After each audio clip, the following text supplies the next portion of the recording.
Ma question porte sur la publication prochaine du programme relatif à l'éducation à la vie affective, relationnelle et sexuelle. Madame Gentet, brève ministre de l'Éducation nationale, déclarait lors de la passation de pouvoir à Madame Borne, je cite, « L'école est malade ». Chacun sait l'état préoccupant de notre système éducatif. Le niveau moyen de nos élèves est médiocre. 50% des élèves entrant en sixième ne maîtrisent pas la lecture fluide. 25% des jeunes de 17 ans éprouvent des difficultés de lecture aux journées défense et citoyenneté. Le niveau de culture générale de nos lycéens s'effondre.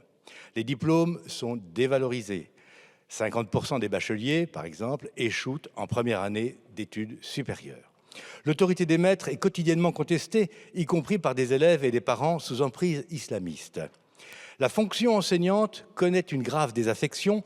Les concours de recrutement du premier degré et du CAPES, par exemple, ne permettent plus le recrutement quantitatif ni qualitatif indispensable au renouvellement du corps enseignant.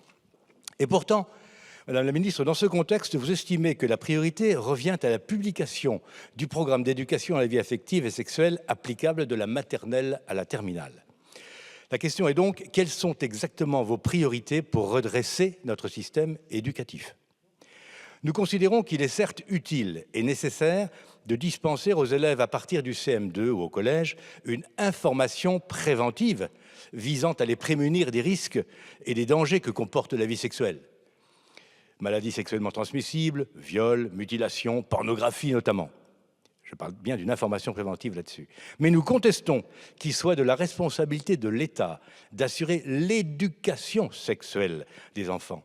Ceci relève, selon nous, de la sphère privée, intime et de la fonction éducative de la famille. De plus, cette éducation, entre guillemets, serait dispensée comme aujourd'hui par des associations qui n'ont ni la compétence scientifique, ni le savoir-faire pédagogique, ni la légitimité institutionnelle requise pour assurer cette délicate mission de service public.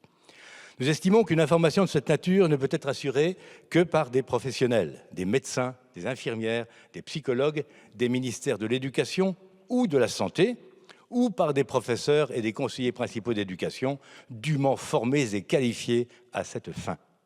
Nous considérons aussi qu'une information de cette nature ne peut être diffusée auprès d'enfants trop jeunes pour la recevoir utilement.